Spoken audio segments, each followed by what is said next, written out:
Hello, and welcome to Sacred Herbalism, the full moon segment of the Elder Tree podcast, where we explore how plants and fungi can support us to enter into a sacred relationship with life and the living world. I'm your host, Stephanie Hazel, herbalist, anthropologist, and a deep lover of this wild world. Let's walk into the moonlit forest together, into a world of magic, mysticism, psychedelic teachers, and, of course, the plants themselves. Are you ready?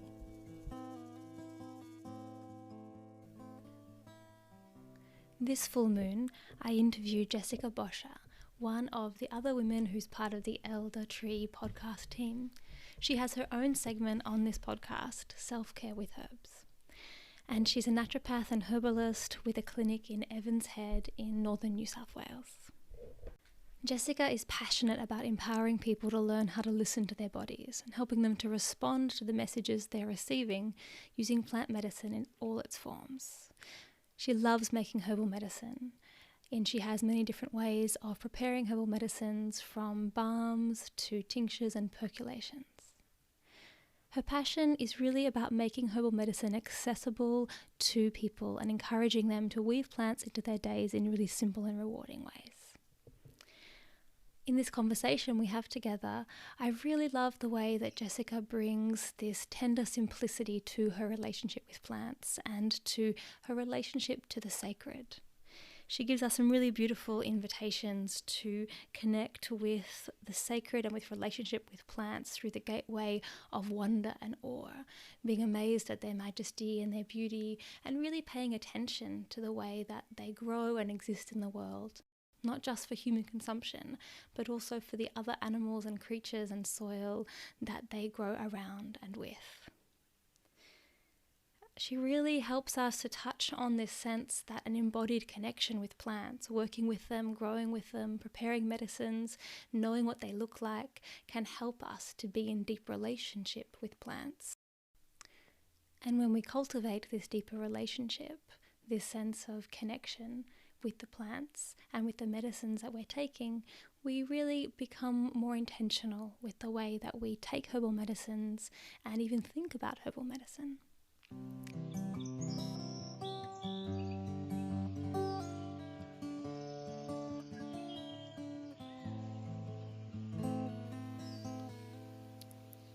Good morning, Jess. So lovely to have you here on this podcast with me today. Thanks for coming along. I'm really excited to be here, Stephanie. I've really enjoyed reflecting on my relationship with the plants and how the sacred winds its way into that relationship, and I'm really looking forward to delving into that a little bit deeper with you today. Great. So the first question I'd like to ask you and everyone on this segment is, can you please tell us a story about a moment in your life where you first started to experience the plant world as sacred? Sure, I'd love to. And it's actually one of my earliest memories. I grew up living in the bush. When I was about 3 or 4, we moved from suburbia onto a bush block that was covered in towering gum trees and paperbark trees, and there was no space really for a dwelling. And so we cleared that space, and my dad slowly built a cabin while we lived there. And, one of my first memories is, before we even had a bathroom, was a shower hooked up in a gum tree.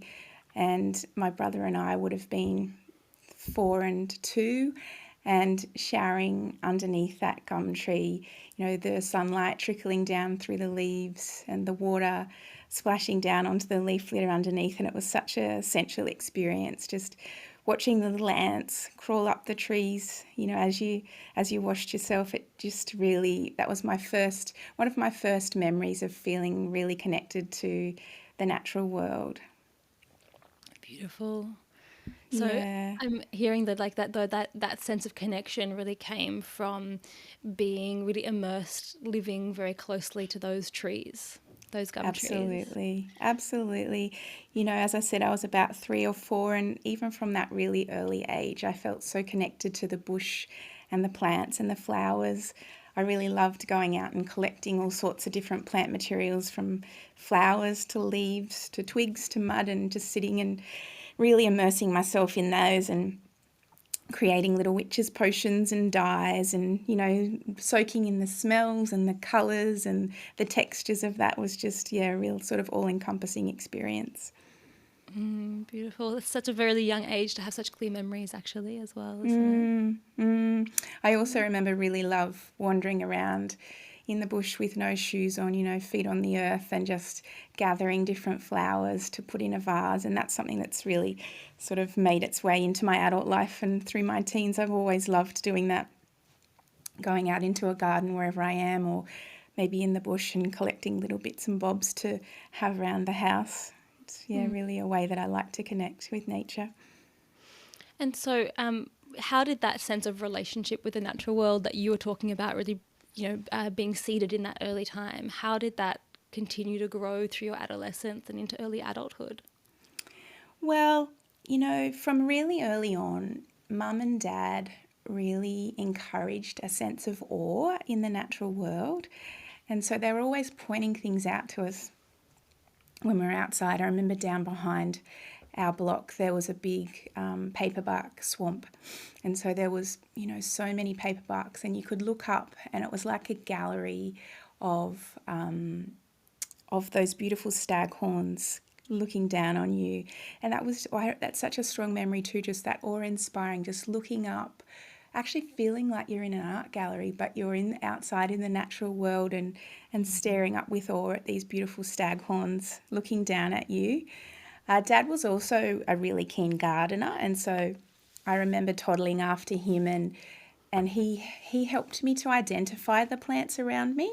So he was always pointing out, this is this plant and this is that. And even from a young age, he would sometimes pop in a Latin name. And so that was sort of seeping into my consciousness from really early on, and inspiring me to notice and identify the plants around me. And it's something that I wasn't able to not do.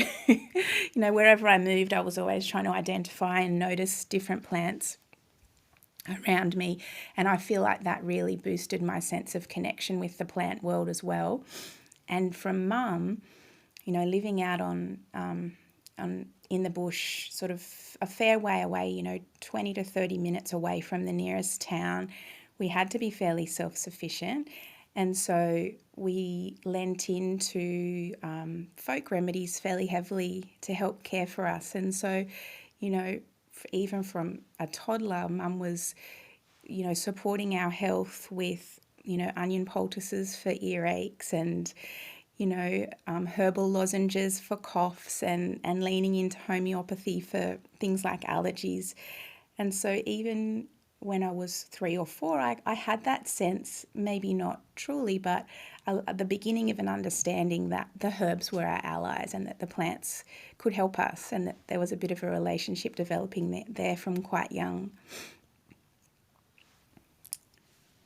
Thanks so much for sharing that, Jess. I think you mentioned awe, and when you were standing up and looking at the paperbarks with those staghorns, and this sense of awe, and I really just want to draw that out, because I think for me, awe and wonder is another word, another similar word. It's such an important part of what I mean when I talk about sacred relationship. When we can look out at the natural world and at plants and be moved by the beauty and the majesty and the wonder of them existing in just the way that they are, Yeah, absolutely. I totally agree with that, Stephanie. I think being lucky enough to be immersed in nature from that really early age, and having sort of that muscle memory of, as you said, that sense of awe and connection and awareness and presence, it meant that it's so deeply embedded in my soul.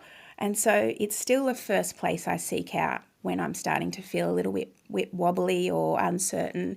And I find that if I can tap into that sense of presence, being there in the moment, awareness, connection, that's when my breathing starts to deepen, muscles start to relax, shoulders drop, and, mind becomes clearer. That clarity starts to creep back in again. So for me, it's, as well as awe, it's allowing yourself to have that moment and that connection, and slowing down enough to have that awareness so that you're present in the moment with the nature or with the plant that you're sitting with. And yeah, that's a really big part of it for me. I'm really enjoying that there's a simplicity in the way that you are teasing out this sacred relationship to plants. That's really alive for me right now. I think it can be very easy to make sacred relationship with plants or sacred herbalism something really like grand and magical and kind of nebulous. And I really love that the way you're relating to it is in this very just genuine, simple way of like, yeah, I grew up in nature and I felt that nature was alive, and I feel that nature is alive, and nature is my friend, and the plants are my friends. And I think that it's a beautiful invitation just to connect with that real simplicity that sacredness can be. And I find that overflows into my work now with herbs.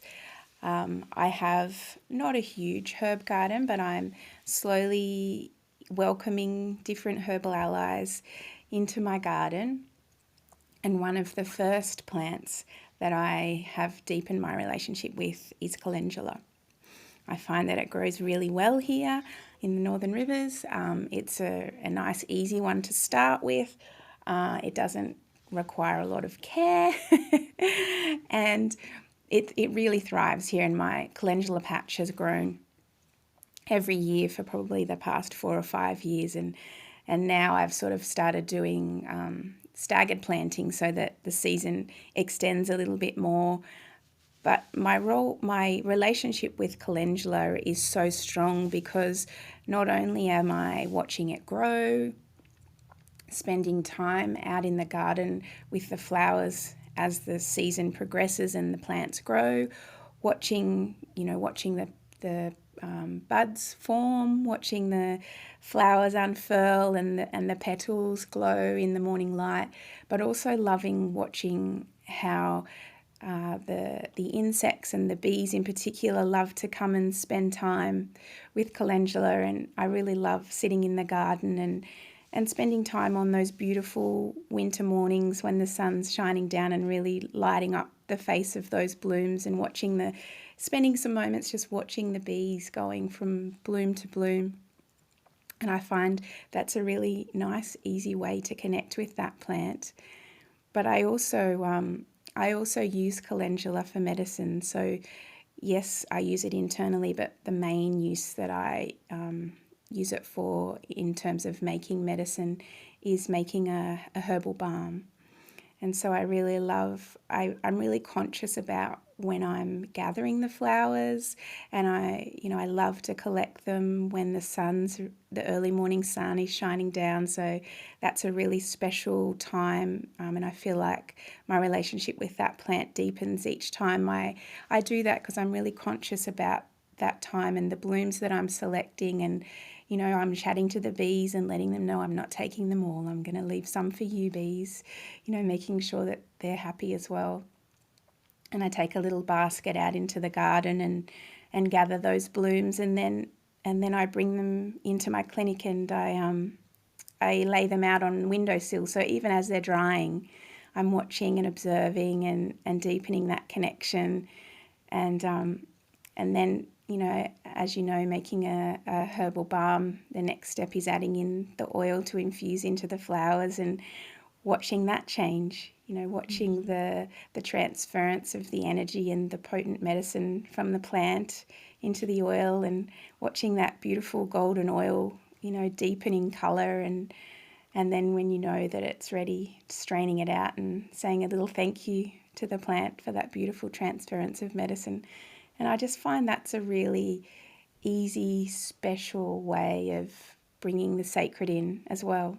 Thank you so much for that story. I think there's some threads there that I'd love just to jump on. Actually, multiple. There was so much beautiful gold in there. I think something that really struck me is the way that you're talking about being with the plant through its whole cycle from seed to medicine. Yeah. And there's a quality of attention that I can hear in the way you're talking about it, that you're paying this quality of like really devoted attention. And I don't know if you know the poet Mary Oliver. She's a beautiful nature poet. And she says somewhere that attention is the first part of devotion. Mm-hmm.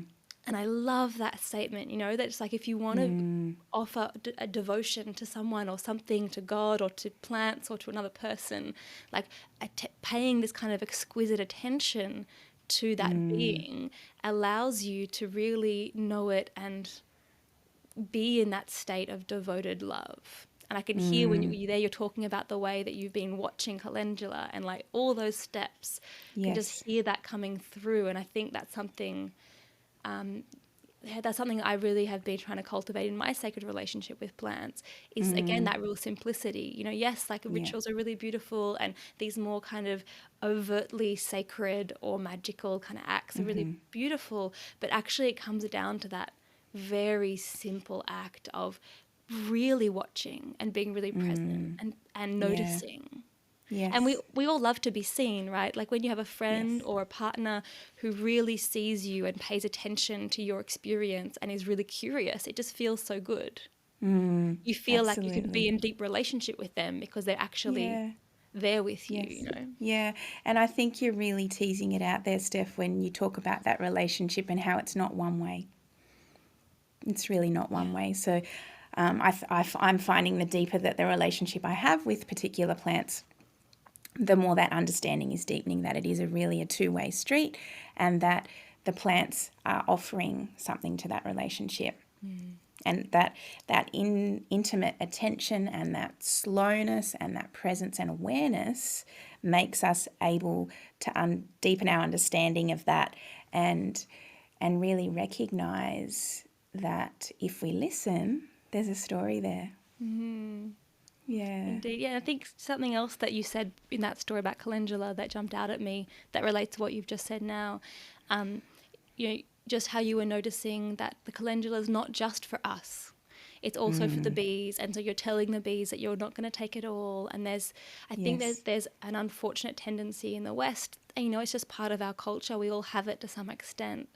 And it even shows up in the business of herbal medicine, is this sense that, God made the earth for Adam and Eve, so therefore the plants are growing, they're there for us. And even sometimes in the kind of more spiritual conversations around sacred herbalism, people can have that attitude around, that plant is growing for the humans. It's like, well, the plant is growing for the humans and the bees and the soil and itself, that the calendula plant has its own agenda and journey, and it's there offering itself to many beings in many ways, and I think that's like the noble concept of noble harvest that I really learned about through the Braiding Sweetgrass book, Robin Kimmerer.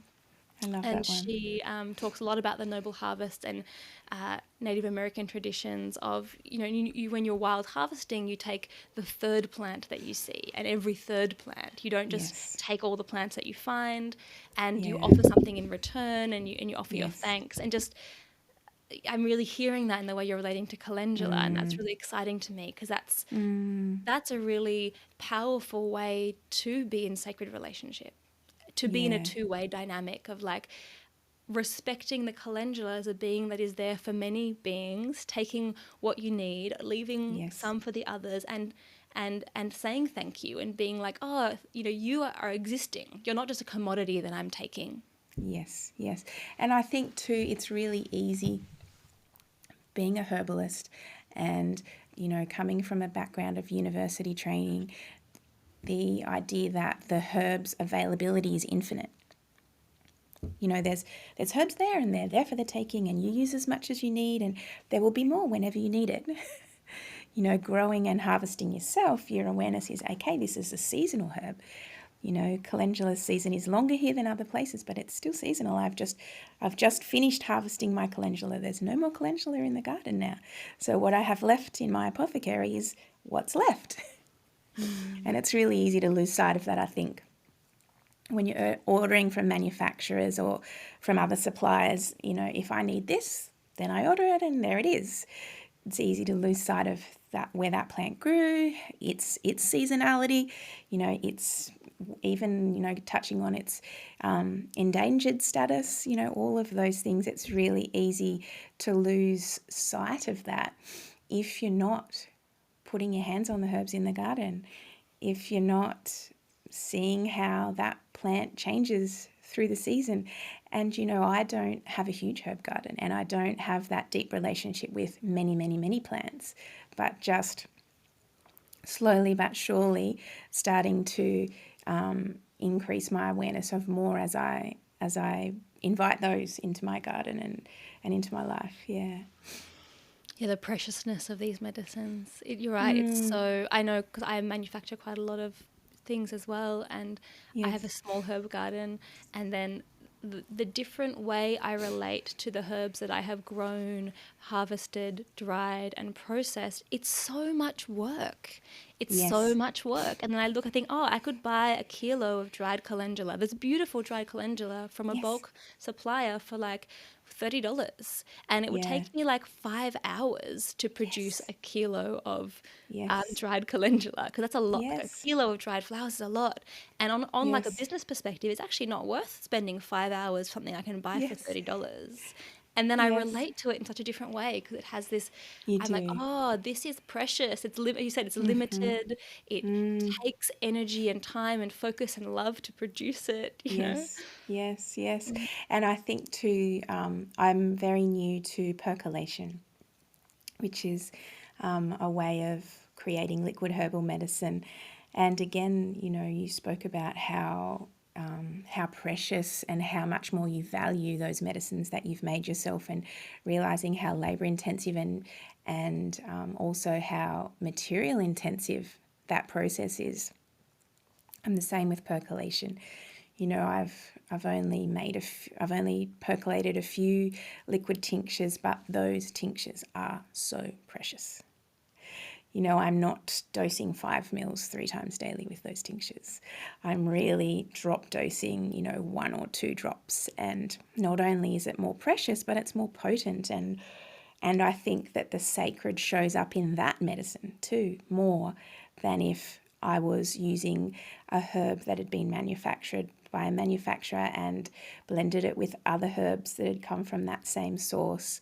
I'm much more likely to be prescribing these herbs as simples, individually, and really encouraging people to experience those herbs in a different way. I'm not asking them to, without any awareness or presence, to take that medicine and try and get the taste out of their mouth. I'm encouraging them to take them as a drop dose and straight onto their tongue and sit with that. Make it a bit of a ritual, taste it, feel what it's doing in your body, sense it, and that that preciousness is all, it all comes back to, I made this. I may not have grown the raw material, but I saw how much raw material went into this, and the time that it took to even just create a percolation, and the tiny amount that came out the other end. And I don't want that to go quickly. I don't want people to be taking that without any sense of awareness or presence or sacred. Just knock it back with a grimace before their morning Yeah. coffee, No, no. Yeah, it's such an interesting point, isn't it? How it's like, because it becomes so much more precious to you when you're making it, and you have a real Yes. embodied sense of the the sheer majesty of the amount of plant material and labor and Mm-hmm. love and sunlight and water and soil and Yes. things that go into this medicine. You can't help Yes. but invite the person who's going to take that medicine to Yes. enter into a more sacred kind of relational experience of that plant, you know? Yes. You're like, Yes. this is sacred to me, so I need you to really like take it with that awareness, with that exquisite attention that we're talking about, you know? Yeah, I think when I was studying herbal medicine and we were talking about dosing and the amount of dosing, I mean, as you would know, Australia has some of the highest dosing guidelines in the world with herbal medicine. We tend to dose 5 mils of tincture 3 times a day, and also to use lots of different herbs in one mix and dose Mm. each one at the kind of Mm. maximum dose. So if you have 7 herbs Yes. and each of those you need to have 3 mils a day, suddenly you're having 21 mils of tincture a Mm. day. Whereas Yes. many other herbal medicine traditions around the world have much lower dosing. And when we were discussing this Mm. in class, there was never a discussion around, or it was never a consideration of the eco responsibility of not using too many No. resources, or any discussion about just the respect for the plants and the preciousness of the plants. Yes. I mean, to be fair, there was some Yes. mention about the plants that are endangered, like golden seal. Yes. But other than that, that wasn't part of our discussion, which I feel is a real gap in our No. education as herbalists.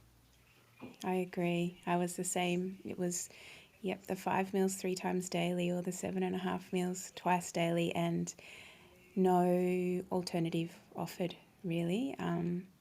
It was, I think, because my education was really quite evidence-based, that was where the studies were. The studies were based on individual constituents, changing individual pathways, and there wasn't that sense of whole plant medicine or whole body medicine, or the really intricate ways that, our relationship with the plants influences how those plants work in our bodies. Or the spirit of the plant, and I think in that sense, spirit can be, we can take spirit to be like a personality kind of spirit, but I think that it's more like the sum total, like in a way, the magic that happens when all of those 170 different chemical compounds interact in this very intricate, harmonious way with each other and with all the different chemicals in our bodies, to have this totality of impact that's more than just those individual constituents. I think for me, when I try to think, I love leaning into sacred and spirit in a way that is magical and spiritual, but is also kind of tangible and pragmatic, and I think that I love to think of the spirit as the plant, as a kind of embodiment of that wholesome effect of all those chemicals, Yeah, and also too, I think, coming back to what we were talking about before, where that plant was grown, what was happening in that plant's environment as it grew, was it, surrounded by monoculture, or was it in a garden surrounded by other flowering plants and vegetables? And, I think that really, and how was it harvested? Was it harvested with intention, or was it off you go? You're done now. And I think that on a practical level, harvesting with intention is even just, like I know when I'm harvesting my calendula, I also have a very vigorous self-sowing calendula garden. The garden is full of calendula right now, and being in Melbourne, the season's slightly different. So it's full calendula bloom right now. And, when I'm harvesting them, I pick and choose which ones I harvest. I'm very careful about, how much of the stem I take. And so you actually end up with a higher quality medicine when there's that careful attention to the process, Absolutely. I agree with that. And I think, again, that plays into how that medicine works in the body. You've picked that plant with intention.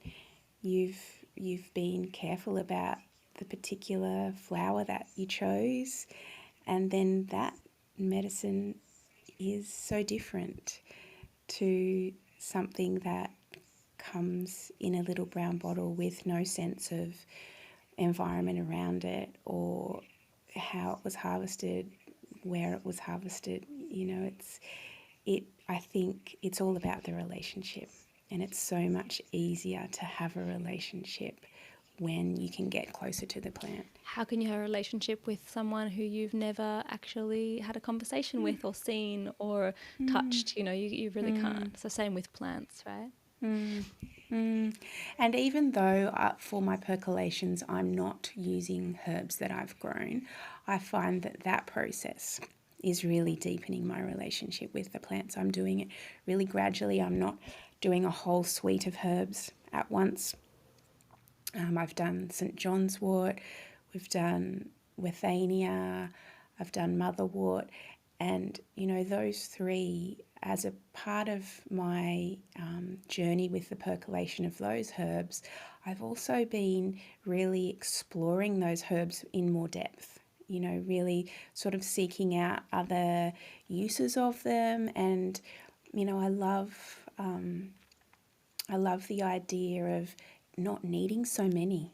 Not we were taught that you need to have this full, extensive dispensary of different herbs that do different things. And I'm finding that the deeper that the relationship I have with the herbs, the more aware I am of their myriad of uses.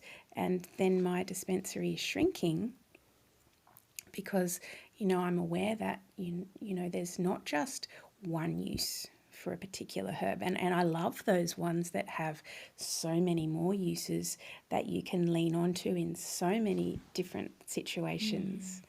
That's so just Yeah. reminding me of in my anthropology studies, I did anthropology in my undergrad, and which I loved. It's just like such an amazing. It was like going traveling through time and space every kind of Yes. class.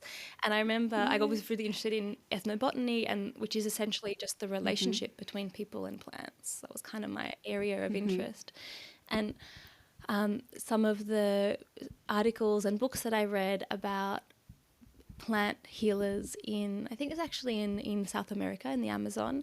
They were talking about shamans and healers over their life building relationships with specific plants, and then they would receive the song of that plant. And so you might get like one Ah, song, every 5 years. And so after you've been a herbalist for 30 wow. years, you might have like 7 or 8 6. songs, which Yeah. essentially meant that you Yes. you had such a close relationship with that plant spirit that you knew the essence on like a vibrational auditory Yes. level. And they were the only plants you'd Yes. use. And you'd give the plant and you'd sing the song for the healing. And actually, they would kind of talk about if you knew the song, it was such a more potent medicine that you could kind of ask the plant to do almost anything. And the more you had, the Wow. more specific you'd be. And they were saying that sometimes, I mean, they don't have calendula in the Amazon, but say for you, you're Yes. kind of learning the song of calendula. And the way they Yes. experienced that was that sometimes you can sing the song of calendula without giving calendula, and the calendula spirit will still do the healing.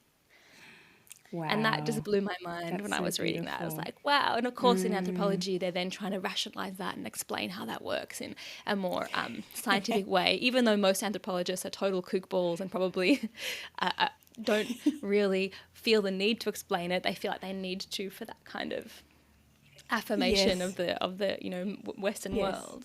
Yes, I feel like what's Yes. that like as an idea? The idea that you're learning the song of calendula and therefore it becomes an ally. I Like you love guys it. know each other. Yes. Yes. Yes. And I totally, that's exactly how my journey with percolation is going. I'm starting to know those herbs in so many different ways. And really at the moment doing a lot of experimentation with Yeah. myself and really, you know, inviting those herbs in different ways and mainly drop dosing, but really exploring the whole plant and all of the different uses for that plant, and then being able to transfer that knowledge in and share it with the clients that I work with. And I think for a lot of herbalists who have been university trained, it's quite a daunting prospect, stepping outside of, you know, this constituent does this to the body and it needs to be taken at this dose for that to happen. To step outside of that paradigm into actually, no, you don't need that 5 ml dose for there to be amazing changes in the body and in the mind and the spirit. And as you said, it's all about that two-way relationship. I feel like our training encourages us for that relationship to be one way and for us to it's almost like that biomedical model of we give you this, but it's not a two-way street, and it's not. I really feel passionate about empowering people, and I feel like that wasn't a lot of ways that a lot in my training. And I feel like that's so important, and all of this that we've spoken about, encouraging people to, develop a relationship and notice and bring awareness to their relationship with the plants. It's so empowering, it's like passing the flame. What do you I feel notice? Like, what do you notice happens for your clients, or what changes when you invite them into that more relational or sacred kind of dynamic with plants? Yeah, I find that they're so much more invested, and they're more inclined to continue along a journey with patience and awareness, and not lean so much into, I want change now. I take this and that change happens. They're more inclined to trust and understand that this is a journey and it takes time, and also it invites them to gain and trust the awareness of what's happening in their bodies as they take the herb, rather than, this symptom hasn't gone, I've taken this for this long, that's enough, I've given it a good go. Rather than expecting that kind of way we've been taught to think about medicine, where you have the problem, you take the pill, it fixes things, you don't need to change. You don't need to change your habits or your thoughts, you just take the thing and it fixes your problem. Yeah. You're making me think actually of one of my favourite clients ever was this really sweet young woman with horrific migraines. And she was a really keen gardener. And so, we definitely reduced her migraines, but it was not a magic fix solution at all. You probably know migraines are very complex things. And I actually I was living in a house just for a short period of time that had a huge feverfew plant. And feverfew is like a really old traditional medicine for headaches. It's not one that's really common in the kind of modern herbalist repertoire. No. So I'd never really studied it, but I knew it was good for migraines, and I did a bit of research. And I thought, well, it's here. Like, isn't that weird that I have this client now and it's right in my garden? So I dug up a chunk of it because it propagates quite well from root division. And I potted it up and I watered it and kind of looked after it till it was alive. And she's she runs the miniature botanic garden at the university. So she's like a really passionate gardener. And so in one of my sessions with her, I rocked up with a plant. So this is for you. And we talked about it. And she took this plant home and planted it in her garden and looked after it, and then it became one of the things she did to self-care when she was getting a migraine. She had a whole little routine of, lying down in the dark and doing like a menthol patch on the back of her neck, and then feverfew tea became part of that. It wasn't a magic solution, but it was it was such a deep experience for her to then be able to grow this plant, get to know it, and go to the plant world as part of her self-care for her migraines. And it was so beautiful to pass that over. And because she was a really keen gardener, native regen person, but hadn't really ever grown medicinal plants. And that's the only time I've done that, is given someone a plant as they're like, here you go, here's a pot plant for your problems. And she'll never forget that. She'll never forget that. And she'll pass that on to other friends and family, and she'll always know feverfew for headaches. And she said if she got it early enough, she definitely reduced the intensity of the migraine. So that was so beautiful. That's so beautiful. Yeah, and I think too, the potency of that medicine is her knowing that she's grown it, and she's never going to forget to include that in her migraine routine, because it's a ritual as well. You pick the plant, you make your cup of tea, and even if it isn't bringing immediate relief, it's part of her routine to prepare now. Yeah, totally. Yeah. I think that's also makes me think about the importance of embodied knowledge of plants. And I think if you're a herbalist, you spend so many years completely immersed in plants and botany and biochemistry and plant history and all even if you don't touch the plants, they kind of become friends. So when you pass them over, it's easy to forget that for other people, they're a very abstract thing they've never heard of. They often only half believe will even do anything. And when you can make it real through embodied knowledge, it becomes very different. There's an opportunity for a relationship. And so when you're talking about percolation and how even though you haven't grown those herbs, it's still, you're learning so much about those plants. I really think it's because you're you're bringing the body involved in that. You're touching them, you're seeing how, Yes. like, what color is the liquid that comes out of those. And it can be Yes. really surprising sometimes, the colors and the smells and the way that they react Absolutely. with the Yeah. alcohol. And yeah, so you're actually Yes. And touching them, you're making love with those plants. yeah. Yeah. And sort of tasting and smelling every step of the way to assess, is this medicine potent? Have I given it what it needs to become the potent medicine that comes out the other end? And so interesting, sort of that first taste and smell. I really spend time with that first taste and smell of the drips coming out of the percolator, and sit with it, and really let the palate assess how that tastes and feels in the mouth, and how the tincture smells. And it's just so vibrant, so And what vibrant. do you feel that you're learning about herbal medicine and plants in your percolation journey? Again, it's all about that sense of connection, and deepening that connection. And it's not something you can rush. You can't rush a percolation. If you rush a percolation, you're going to make a mistake, and it's not going to be the beautiful potent medicine that you hoped for. So every step of the way, it's taking time.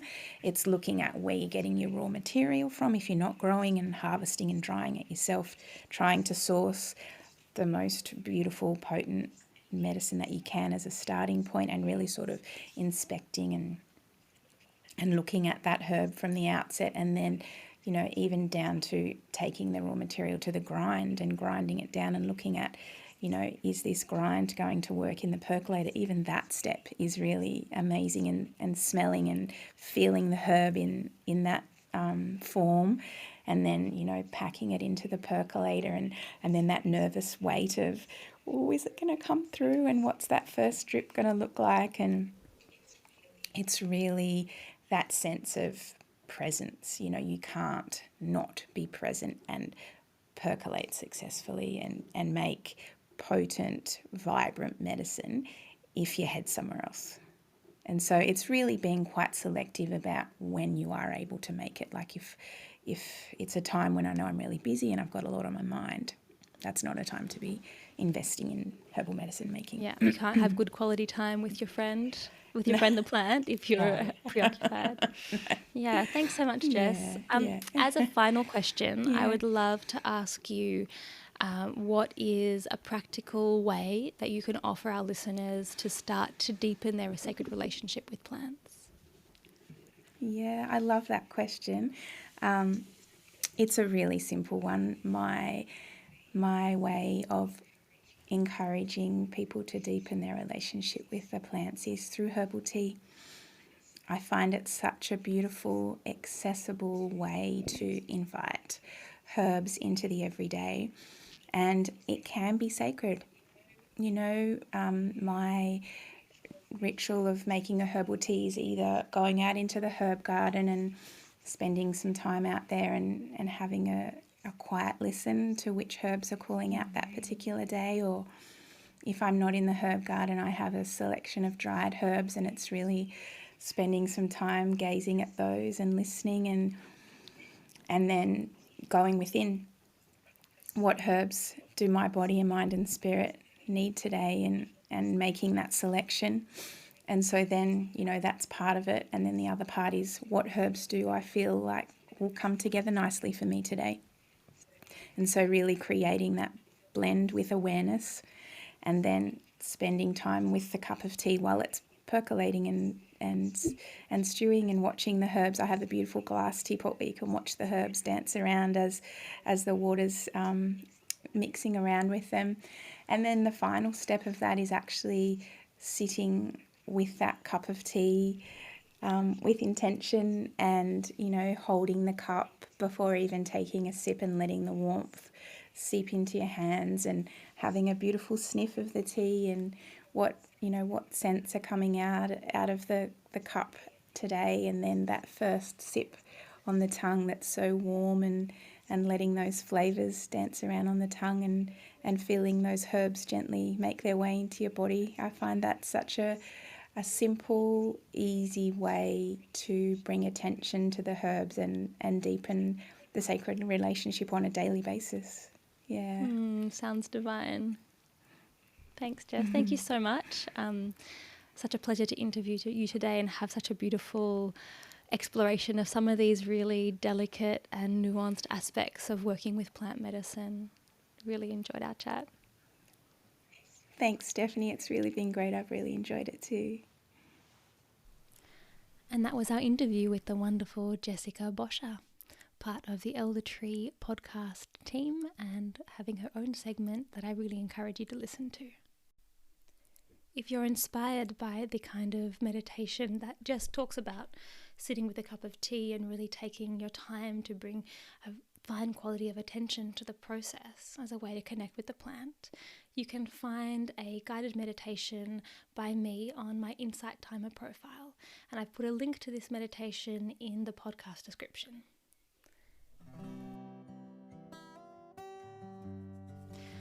That's us for this moon cycle. I'm so glad you walked into the dark forest with me.